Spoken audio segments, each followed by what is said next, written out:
Hi, my name is Stuart Barron. I'm National Director of Research for Cushman & Wakefield. It's a pleasure to be here today and make a couple of observations about the Canadian office markets. Hard to believe we're December 2016.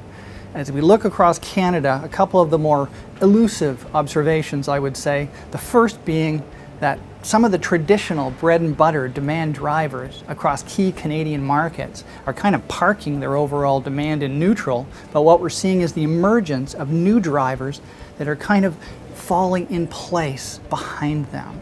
So we don't necessarily see the shifts in absorption, but the drivers have fundamentally changed.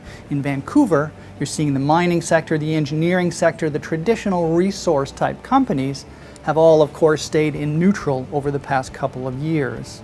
However, what's come is the growth in technology companies behind that. And we're talking about downtown Vancouver marketplace, seeing technology growth, and this is a global phenomenon, that the demand driver that's making the real difference in key markets, both in the Americas and in Canada, is technology.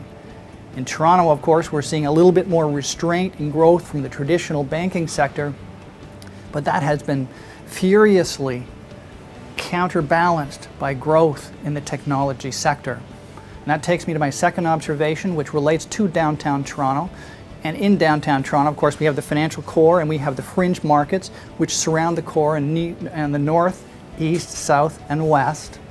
And over the past 7 years, we've seen over 8.2 million square feet of new developments arrive in the downtown market, of which 6 million square feet has hit the fringe markets. So how is it, I ask you this, how is it that availability is only 2.8% in these markets? And one of the crucial reasons why availability is so tight, why we're feeling this uplift in terms of some pressure in the fringe markets to find opportunities, is because of the growth of technology. And this is a broad cross-section of organizations that touch e-commerce, touch information analytics, touch software development, but it's huge. And if you think about it, what's going to be important as we look towards tomorrow is understanding the risk associated with some of these new demand drivers.